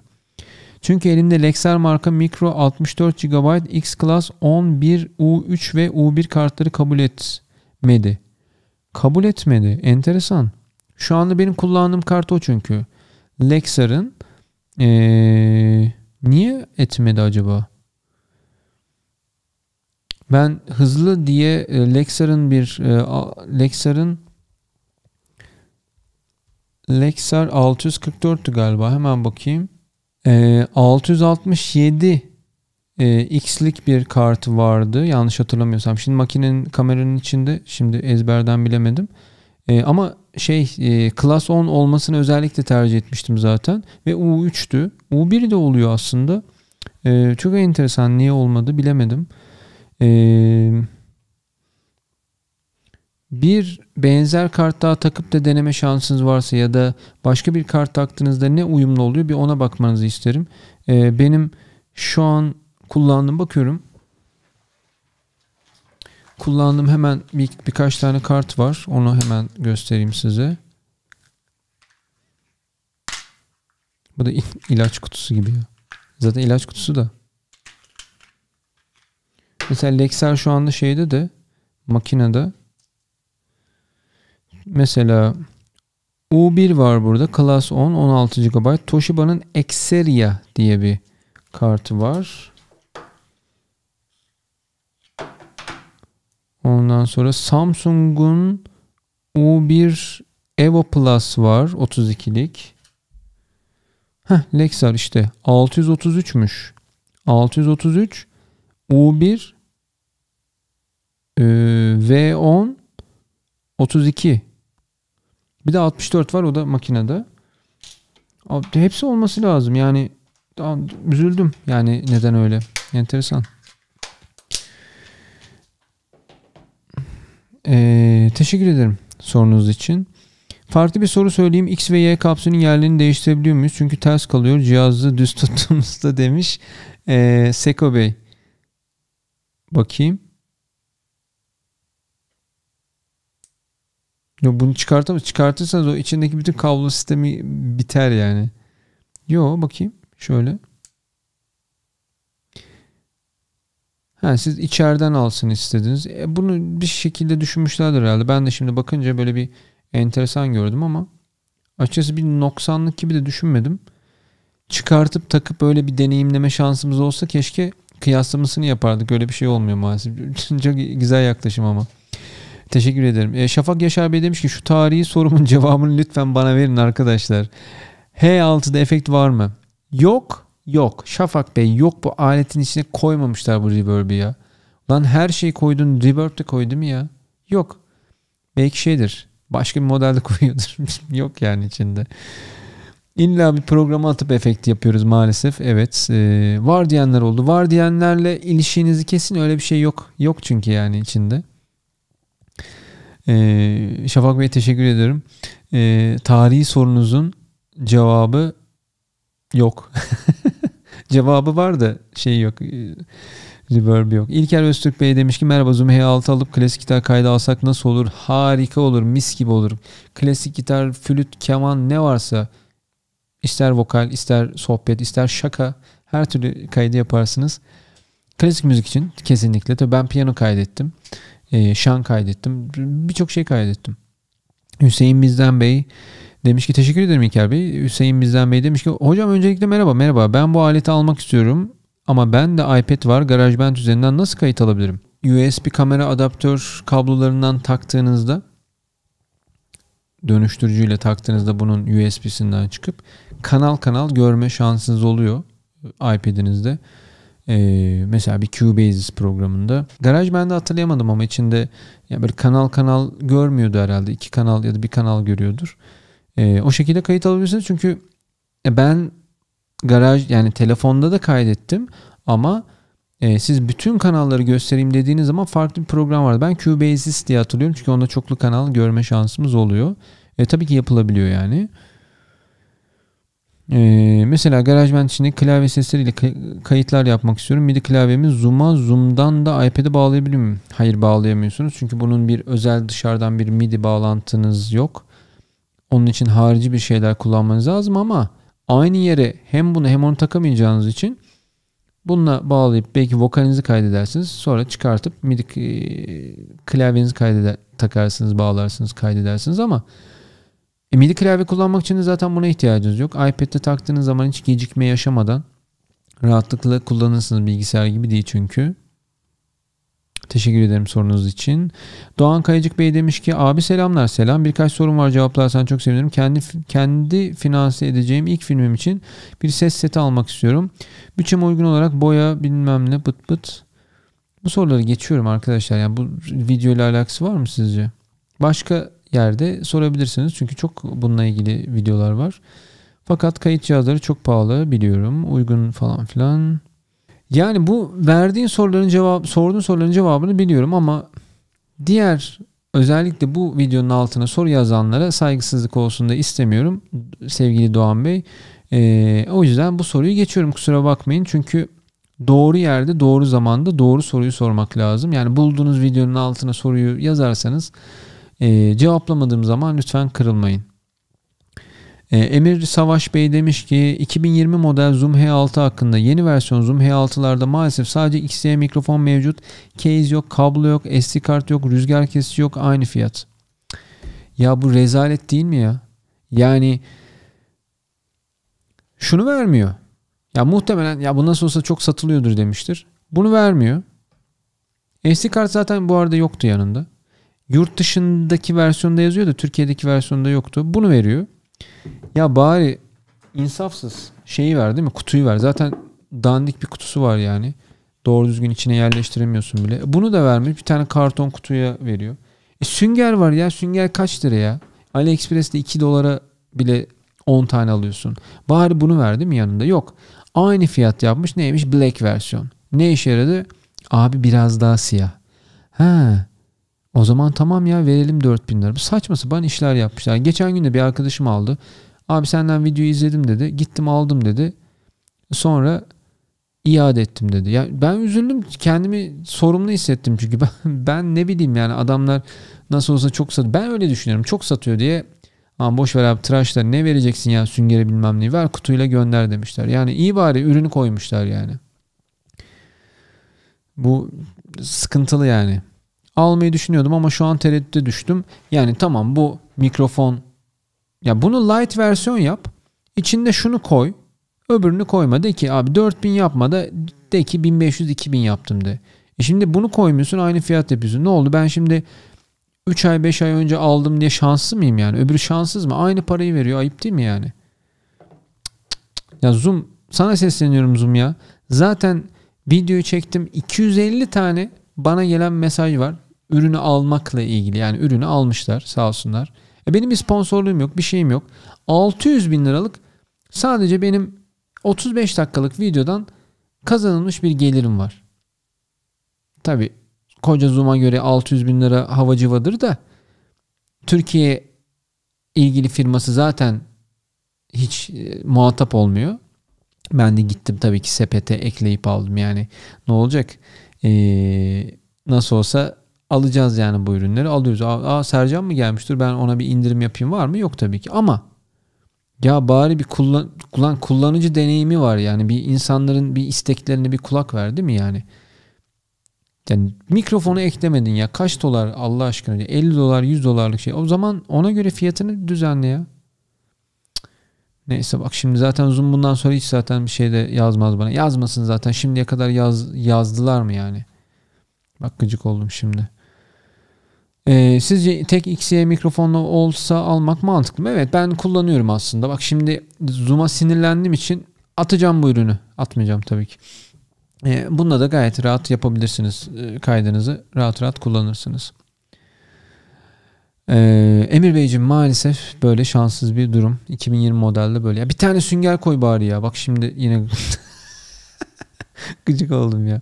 Şerif Kalkan Official Bey demiş ki, Official Bey değil tabii, Şerif Kalkan Bey. Sercan Hocam merhabalar, ben H6'yı Telefona bağlamak istiyorum. Yani telefondan video kaydı yaparken eş zamanlı sesi aynı anda sesi duymak istiyorum. Mümkün mü? Mümkün. Bahsettiğim kabloyla yapabilirsiniz. Videonun zaten başına izlediyseniz bahsetmiştim. Ama ayrı ayrı da yapabilirsiniz. Yine detaylardan bahsetmiştim. Mehmet Yüksel Bey demiş ki cihaz üzerinden yaptığımız kaydı silebiliyor muyuz? Tabii ki folder'a geliyorsunuz. Projeye gelip sil deyince silebiliyorsunuz. Siliniyor. Eğer bu arada tabii data kartınız silme korumalı değilse, yazma korumalı değilse. Atamert Bey demiş ki merhaba, XY mikrofon ile MS mikrofon arasındaki farkları az önce açıklamıştım. Pozisyonlarını. Elektro gitar ve akustik gitar bağlarken Phantom Power'ı kaç volta ayarlamalıyız? Tamamıyla yanlış bir soru. Enstrümanlarda olmaz. İki ucu da XLR yani Phantom kablo da deniyor da XLR Canon Jack dediğimiz kabloları taktığımız zaman Phantom Power çalışır. İşte 12, 24, 48 vardır ama 48 de çalışır artık şeyler. Phantom Power'la çalışan mikrofonlar. O yüzden akustik gitar, elektro gitar bunlarda Phantom Power gereksinimi olmaz. Ayarlamanız gereken bir şey yok. Takın, mis gibi gitarınızı çalın. İş mis gibi gider. Emir Bey demiş ki emeğinize sağlık. Böyle hakkıyla inceleme yapmak herkesin harcı değildir. Gerçekten çok teşekkür ederim. Çok onur oldum. Elimdeki seçeneklerle en iyi kaydı yapabilmek adına bir sorum olacak. Sizce gitar artı vokal kaydı yaparken 1. Jack ile gitar artı XY mic ile vokal kaydı. 2. Sadece XY mic ile gitar vokal kaydı. 3. Jack ile gitar artı Jack ile mic kaydı. Shure bir mikrofonla beraber. Combo akustik gitar amplifikatöründen Bose Acoustic Signal Live XY-Mic ile kayıt, sizce bunların içinde en verimli kayıt hangisinin olur? Ben bayıldım Emir burada. Dur bir saniye, kafam karıştı. Orada bir şeyler oldu. Düşünüyorum, cevap veriyorum. Ding ding ding ding. Jack'ı taktın kanala taktın. Ben şunu güzel diyebilirim. Bunu da taktın. Üzerindeki mikrofonla rahatlıkla sabit de durursan, tabii çok sağa sol yaparsan o stereo dengesi kaçar. Rahatlıkla kullanabilirsin aslında. Ama gitar vokal yaparken, yani aynı anda kaydetmek istiyorsan, şimdi karşıya koydun. Gitarı da alacak bu mikrofon, vokali de alacak. Ayrı ayrı kaydedebilme şansın varsa ki daha da rahat olursun. Rahatlıkla vokalini yaparsın. Rahat rahat kullanırsın. Öyle bir şey olabilir. Ben rahat kullanacağını düşünüyorum o şekilde. Ya PG58 yani bu mikrofonun yanında biraz tırt kalır. O yüzden de önüne de en kötü bir tane süngerini takarsın. Pop filtrini takarsın. Bu arada aldın mı bilmiyorum. Çünkü o yok bu yok diyordun ya, hani diyorduk ya, belki de almamışsındır bilmiyorum. Yani yapacağın zaman jack'ı takmak iyi olur. Gitar amfisine mikrofonu dayayıp ondan aldığın tonu kayda alabilirsin tabii ki. Yani aslında birinden çok çok daha iyi değil ama daha pratik olsun diye jack'ı taktın, mikrofon taktın, rahat rahat kaydettin, gitti gibi düşünebiliriz aslında. O biraz sizin kulak zevkinize, biraz keyfinize, zevkinize kalmış. Çünkü amfiden de gelen sesi kayda almak gayet rahat, güzel, keyifli olabilir. Sorularım abes olduysa kusura bakmayın. Hayır, gayet eğlenceli, güzel. Az önceki yorumunuz da zaten yorum kattırdığı için güzeldi. Almışsınız Zoom H6'yı, süper. Yeni aldım ve hayatımda ilk defa kayıt işlerine gireceğim. Süper. Ben tabii size biraz cevabı geç veriyorum ama bu arada belki bu sürede deneyimleme şansınız olmuştur. Hatta bir kaydınızı gönderirseniz ben çok dinlemek isterim neler kaydettiğinizi. Ya da belki kanalınızda varsa bakarız. Efendim şimdi son sayfaya geldim. Biraz uzun oldu galiba. 1,5 saat falan oldu Ama böyle soru cevaplar böyle başladı mı biter. Kim arada neyi dinleyecek bilmiyorum ama. Zekeriya Okumuşoğlu Bey demiş ki Sercan Bey, ses kartının içinde mikseri olup ve kayıt yapabilen modeli var mı acaba? Hatta USB takıp altyapı çaldırarak kayıt yapacağım gibi. Şöyle bunda olan bir şey değil de Zekeriya Bey mesela işte Behringer'in öyle şeyleri var. Yani hem USB'den bilgisayara sinyal gönderiyorsunuz. Ses kartı değil ama bütün oradaki mikserin üzerindeki sesi gönderebiliyorsunuz. Bazılarının üzerinde de işte QX serisi olması lazım. Bazılarının üzerinde de USB stick girişi var. Oradan da sisteme sinyal, müzik gönderebiliyorsunuz. Tuna Sarıtaç Bey demiş ki Zoom H6 üzerindeki audio interface line out mikser özelliğine değinir misiniz? Audio interface line out mikser. Şimdi şöyle, line out mikser gibi bir durum değil de line out var. Bu normal hoparlörlere çıkabiliyorsunuz. Atıyorum bir amfiye bağlayabiliyorsunuz. Audio interface dediğimizde zaten ses kartı görevi görmesi anlamına geliyor. Buradaki üzerinde DC, DC5 ve USB yazan kısma USB kablomuzu taktığımız zaman bunu da bilgisayara bağladığımızda ses kartı olarak kullanıyorsunuz. Yani üzerindeki girişler, mikrofonlardan gelen bütün sinyalleri bilgisayarımıza kanal kanal, ayrı ayrı, part part atmayı sağlıyor. Bu da bunun bu interface, audio interface dediğimiz ses kartı görevini gösterdiği bir özelliği oluyor aslında. Kayıttan bağımsız gitar çalıp şarkı söylüyoruz diyelim. Harika. Bu durumda sesi amfiden almak mümkün mü? Tabii. Bunun normal çıkışını, şimdi siz zaten burada mikrofonları açtığınız zaman kulağınıza bir sinyal gelecek. Kulağınıza geldiği gibi line out'tan da sisteme, amfiye bağladığınız zaman sesinizi gönderebilirsiniz. Mümkünse hangi tür kablo? Normal bir stereo kablo. İki ucu da çift çizgili. Bu tabii küçük olduğu için bir 3,5 mm'lik kabloyu temin ederseniz amfinize uygun girecek şekilde ve mesafede kullanabilirsiniz. Bilgilendirici videolarınız ve bu fırsatı verdiğiniz için çok, çok teşekkür ederim. Ben teşekkür ederim sorunuza renk kattığınız için. Ayarlar nasıl olmalı da demişsiniz. Artık o duyumunuza göre özel bir işte şöyle bir ayar olsun gibi bir durum yok aslında. Duyumunuza iyi gelecek. Abartı bir pik değeri vermeyecek, yani patlama seviyesine erişmeyecek bir sinyal işinize yarayacaktır. Sinyal seviyesi. ESM Sezgin demiş ki XY mikrofon takılı haldeyken diğer 4 kanaldan birine XLR yakın mikrofon takılıp kayıt yapıldığında iki mikrofondan gelen ses tek dosyada mı birleşiyor ya da her iki mikrofondan gelen ses ayrı ayrı olarak mı kaydediliyor? Bunu şimdi üzerindeki butonlardan da anlaşılıyor. L var, R var, yani sol sağ var, 1 2 3 4 var.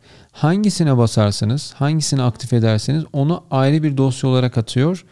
O yüzden de 4 zaten eğer tek bir dosya olarak atacaksa bu kadar girişin hiç anlamı yok. Bütün dosyaları, bütün kabloları takıyoruz. Kaydımızı başlatıyoruz. Projemiz bittiği zaman bize tık tık tık dosyaları 1 2 3 LR olarak 1 2 3 4 LR olarak atıyor önümüze zaten. Böylece de tanelerce elimizde ses dosyası oluyor. Onlar üzerinden ayrı ayrı işimizi görebiliyoruz. Zoom E6 ya XLR yaka mikrofonu takıp aparat olarak ön kısmına XY ses kapsülünü takıyorum. Tamam. Line out kısmından kamerama çıkış yapıp video çekiyorum. Olabilir. Sonuç şöyle oluyor. Bakalım. Çektiğim videodan aldığım ses kaliteli ancak tek hoparlörden geliyor. Şöyle oluyor.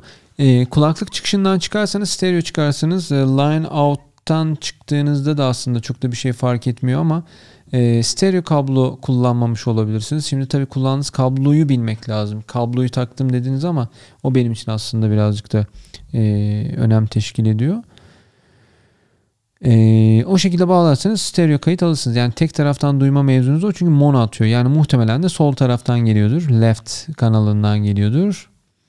Ancak ses kaydı Zoom H6'ya da yaptığı için oradaki sese bakıyorum. Her iki hoparlörden de geliyor. Ve iki sesi senkronlayıp editlemek zorunda kalıyorum.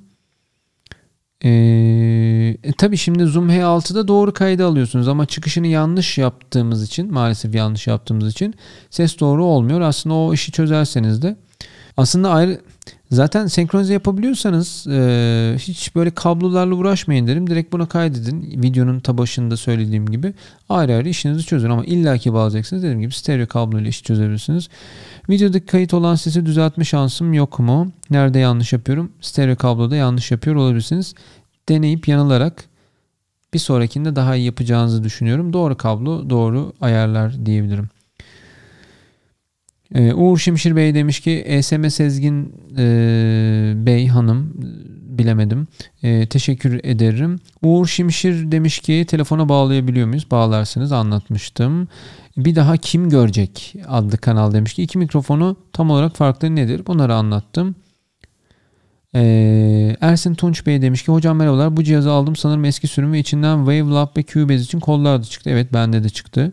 Fakat bunların hangi sürüm olduğunu bulamadım. Genelde şöyle oluyor. O anda güncel, mesela geçen sene aldınız ama bu sene kurulum yapacaksınız. Kurduğunuz an o anda güncel olan versiyon neyse onu indiriyorsunuz. Yani ya ben 8 almıştım, kurdum. 8 yok ki zaten, nasıl kullanacağım demeyin. Ben 8 aldığımda kurulum yapacağım zaman 10. versiyonu yüklemişliğim var. O yüzden ona hiç takılmayın. Hangi versiyon kullanıyorum bu kodlar? Dediğim gibi her versiyon, yani en güncel versiyon. Umarım bilgilendirici olmuşumdur. Yardımcı olabilir misiniz demişsiniz. Teşekkür ederim sorunuz için Ersin Bey. Atamer Bey demiş ki merhaba, Zoom H6'yı ses kartı olarak kullanmak için Cubase'i indirdim. Zoom driverlarını indirdim, çalıştırdım. Zoom H6'yı bilgisayarıma bağlayıp multitrack modunda ses kartı olarak tanıttım. Ayrıca da Cubase'e geçerli ses kartım olarak tanıttım. Süper. Cubase'i açtığım gibi herhangi bir kayıt yapmadan Zoom H6'nın hoparlöründen ya da Zoom H6'ya bağladığım zaman kulaklığımdan aralıklı cızırtı ses geliyor. Bu ne biliyor musunuz? Şimdi ses kartı olarak gösterdiniz ya. Ses kartı olarak gösterdiğimizde ne var? Girişte çıkışta bu olsun dedik. Şimdi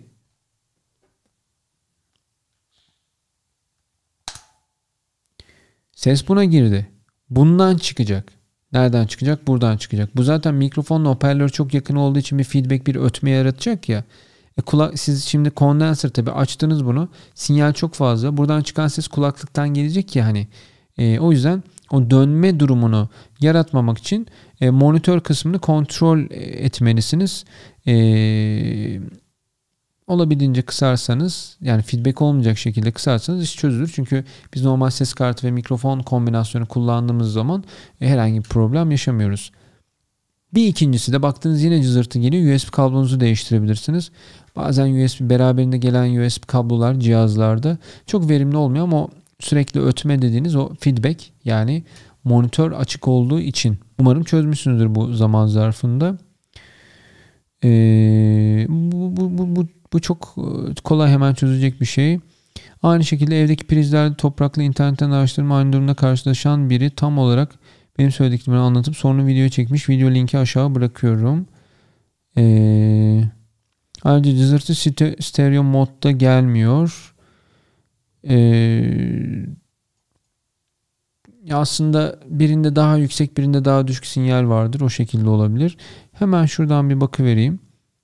Videonun linkini göndermişler. Tamam. Bu USB kablosundan kaynaklanıyor. Bende de olmuştu. Doğru enerjiyi aktaramadığı için bir problem oluyor. Zoom'un kendi kablosunda da olmuştu hatta. Hatta direkt Zoom'un kendi kablosunda oldu. Çünkü bunların USB ne diye geçiyor? A mı geçiyor? B mi? Bilemedim. Farklı bir kablo kullanınca geçmişti. Sonra da bir daha olmadı ama feedback'ten de ötüyor bu arada. İşte ona da bakmak lazım. Teşekkür ederim sorunuz için Atamert Bey. Güle güle kullanın cihazınızı. Liste Lip TV demiş ki selam hocam, çok teşekkürler video için ama bir sorum olacak. Bu cihazdan bende de var ama bir türlü telefona bağlayamadım. Bahsettim. Onunla bahsettim. Evet, videonun başında muhtemelen Liste Lip TV bilgilenmiştir. Umarım bu dakikaya kadar gelmişsinizdir. Teşekkür ederim. Osman Can Üstündağ Beyciğim demiş ki merhaba, öncelikle tebrik ediyorum. Bir soru sormak istiyorum. Teşekkür ederim. Zoom E6'ya kayıt yaparken eko ayarı var mı? Maalesef yok. Acaba direkt ses kaydı mı alıyor? Evet. Yoksa alırken eko verebiliyor muyuz? Hayır. Ve son soru geldi sevgili dinleyenler. 1 saat 33 dakika olmuş. Tabii bu video kaç dakika olacak bilmiyorum. 1 saat 33 dakika. Şu ana kadar geldiyseniz ve benim için şey yazmanızı istiyorum. Ne olsun? Aramızda bir bağ olsun. Çünkü bu saate kadar gelen delidir yani. Zoom H9 yazın. Zoom H9 yazarsanız ben bilirim ki siz bu dakikaya kadar dinlediğiniz videoyu. H8 değil, H9. Olmayan bir şey. İnsanlar bakacak, H9 neymiş deyip tarayacaklar. Sonra da bakacaklar ki evet, videoyu izleyenler. Yavuz Bırak Güzel Bey demiş ki merhaba, önceki ürün videonuzda ürün hakkında çok yardımcı oldunuz. Teşekkür ederim. Ben teşekkür ederim. Faydalandığınız ne mutlu bana. Ben 2 veya 3 kişilik bir podcast başlatmak istiyorum. Benim de fikrim oydu. Bu podcast'te amaçlanan doğal bir sohbet kaydı olması. Dolayısıyla evde veya dışarıda herhangi bir yemekte veya ortamda çok küçük, dikkat dağıtmayacak ve kurulumu kolay olacak ekipmanlarla kayıt yapabilmeliyiz. Kesinlikle ortalık böyle çarşı gibi olduğu zaman sıkıntı da oluyor zaten çevresel olarak da. Bu noktada en uygun şekilde nasıl bir sistem önerirsiniz? Evet, Zoom H6'ya birkaç tane mikrofon bağlayabilirsiniz ya da harici bir shotgun mikrofonu önünüze koyup, yani sadece bu alanı çekeceğiniz, tabii Zoom H6 üzerinden gidiyorsak bunu koydunuz bir tripod üzerine, şunu da XY'yi de koydunuz biraz daha geniş alacağı için belki. Tabii şimdi mid-side mikrofon kadar geniş alırsa da çok doğru olmaz. Bulunduğunuz yöne yönlendirdiğinizde sesi rahatça alabilirsiniz. Ama harcan dışarıdan bir mikrofon daha bağlayayım derseniz de tabii ki o yine işi zenginleştirir, çeşitlendirir. İşte tepeden mikrofonlar, shotgunlar, her kimse de ayrı yaka mikrofonları falan biraz maliyetli de olacak diye düşünüyorum. Bir de onları işte tek bir sisteme bağlamak falan biraz zorlama olabilir ve tabii ki külfetli olacaktır. İlk başta 2-3 yaka mikrofonu almayı ve bilgisayara, telefona bağlamayı düşündüm. Şimdi bu cihaz ve bir ortam ses alıcı aparatın yeterli olacağı izlenimine de kapıldım. Kesinlikle doğru. Ben zaten onun için aldım. Ondan dolayı da kullandım. Bazı videolarda, röportajlarda ikinci mikrofonun aynı kalitede kayıt almadığı ilgili yorumlar okudum. İkinci mikrofon. Bunun ikinci mikrofon değil de taktığımız ikinci mikrofon mu? Şimdi bu aynı kalite değil de aynı seviyede almamış olabilir. Çünkü bu bir kondenser mikrofon. Bunu bağlayıp da kullandığınız diğer mikrofon dinamiktir. Onun biraz daha belki sesini açmak gerekir. Burada tabii işte mikrofonu bilmek lazım. Kullanan kişinin alışkanlıklarını, tecrübesini bilmek lazım. Yani herkes aynı arabayı aynı hızda, aynı beceride kullanamıyor gibi diyebilirim. Çünkü orada küçük bir şeye dokunmak işi tamamen değiştirebilir. Beceriksizlik değil bu arada, yanlış anlamayın. Sadece alışkanlık diye düzeltebilirim. Podcast videolarında veya makalelerinde ise genel olarak tek kişilik kayıtlar için bilgi veriliyor. Genelde podcast'ı tabii tek kişi yapıyorlar. Mesela ben de işte bu sistem var. Bundan bir tane daha var mesela. İşte 2 kişi biz sizinle podcast yapacak olsak biz size mikrofonu vereyim, bir kendim alayım durumu çok rahat olmayacak. Zaten o mikrofonlara odaklanmamız çok absürt olacak. Biz tamamıyla içeriğimize odaklanmamız gerekiyor. Sonuç olarak kafam çok karıştı. Hiç karışmasın. Tek bu cihazla işi rahatlıkla çözebilirsiniz ama çok uzağa koymayın. Bütün odanın sesini alacak çünkü o biraz tatsız oluyor. Cihazdan bağımsız olarak daha farklı önerilere de açığım. Yani 2 kişinin rahat kullanabileceği, kablosuz da olursa derseniz, Saramoni'nin Blink 500 diye bir mikrofon seti var. Yani 2 tane yaka mikrofonu kablosuz olarak. Ya da işte bu Rode Wireless Go'dan kullanabilirsiniz. Ya da kablosuzlar iş biraz abartı olur derseniz de iRig mikrofonunun Miclav diye bir iRig markasının, daha doğrusu IK Multimedia markasının iRig Miclav diye bir şeyi var. 2 ayrı yaka mikrofonu. Bunu tek bir bağlantıyı birleştiriyorsunuz ve tek bir telefona takıyorsunuz. Bu en pratiği. Bir iki videomda kullanmıştım. Hatta şuraya bir yere bir görselini de koyayım, biraz daha şekillenmiş olur. Böyle bir şey kullanabilirsiniz. İki tarafta konuşur ve kaydınızı rahatça yaparsınız. Ama 2 mikrofon kullanmanın da ayrı dezavantajları var tabii. Aynı anda kullanmanın. İkisi birbirinden ses alacağı için senkronize ve o ortamda istemediğimiz o efektin oluşması durumunu engellemek, biri konuşurken diğerini kapatmak, biri konuşurken diğerini kapatmak durumu oluşacağı için biraz zor olabilir ama artık o sizin birazcık yapacağınız işteki deneyiminize bağlı. Sonra akıcı bir şekilde gider. Ben de o yüzden birkaç mikrofon deneyimledikten sonra işte böyle bir şeyi belki önüme koymak, belki bir shotgun mikrofonu tepeye koyup üçümüzü birden almak deneyimlerine geçmiş oldum. Bu da bir tercih sebebi olacaktır. Çok teknik bilgiye de sahip değilim demiş Burak Güzel Bey. O yüzden de kafasının karıştığını düşünüyorum. Hiç kendinizi sıkmayın, canınızı sıkmayın. Çünkü bu teknik işler biraz yaptıkça gelişen işler. İşte araba alırsınız, biraz kullanırsınız, sonra ileri sürüş tekniklerine doğru işler biraz gelişir ve kendinizi daha iyi hissedersiniz, daha iyi işler yaparsınız, daha da iyi konseptler çıkartırsınız. Ama tabii ki işte ilk başta yapacağınız işin keyfi, yapmayı bilmediğiniz işin sıkıntısıyla birleştiği zaman o keyif kaçıyor, kesinlikle eminim. O yüzden de adım adım, çok basit. Ne lazım? İşte yaka mikrofonu takalım. Ne lazım? İşte kondenser mikrofonu alalım eğer imkan varsa. Böyle gidilebilir. Çok teşekkür ederim. Güzel bir soruydu. Benim de bu işlere başladığımda aslında bu cihazı almakla ilgili konseptimde de bu vardı. Siz de çok güzel açıklamışsınız zaten. Teşekkür ederim. Bütün soru soran herkese teşekkür ederim. Çok dolu bir 50-60 kadar soru geldi. Bunların işte 3-5 tanesi video ile ilgili olmayan sorulardı. Bunları da bir şekilde cevaplamaya çalıştım ama lütfen bir başka kanalda olsa, bu kanalda olsa ilgili videonun altına ilgili soruyu sormak size daha çabuk geri dönüş sağlar. Çünkü diğer türlü yani alakasız oluyor çünkü. İşte bir yemek videosunun altına mikrofon sormak, bir kameranın altına araba sormak. Yani bulduğumuz yere bulduğumuz soruyu sormak. Yani madem araştırma yapacağız, madem sorunun cevabının gelmesi gibi bir ihtiyacımız var, o zaman doğru adımları atmak herhalde daha etkili olacaktır diye düşünüyorum. Beni dinlediğiniz için teşekkür ederim. Kanala katıl özelliği gelmişti. Geçen videoda da bahsetmiştim. Destek gelebildiği ölçüde de ben konseptlerimi geliştirmeye, size daha verimli, biliyorsunuz bir sponsorum yok neticede, daha verimli işleri doğru ilerlemeyi planlıyorum. Zaten ara da sizlerle bunları paylaşıyorum. Bir sonraki videoda görüşmek üzere. Esen kalın. Bildirimleri açabilirsiniz. Abone olabilirsiniz. Abone değilseniz şayet.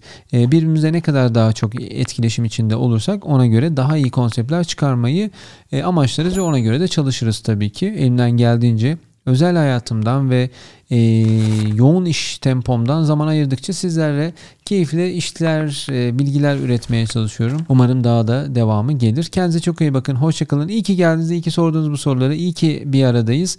Kendinize çok iyi bakın. 20.000 aboneye doğru gidiyoruz. Bakalım 20'si, 30'u, 40'ı nasıl göreceğiz? Görecek miyiz? Kendinize çok iyi bakın. Hoşça kalın. Hoşça kalın.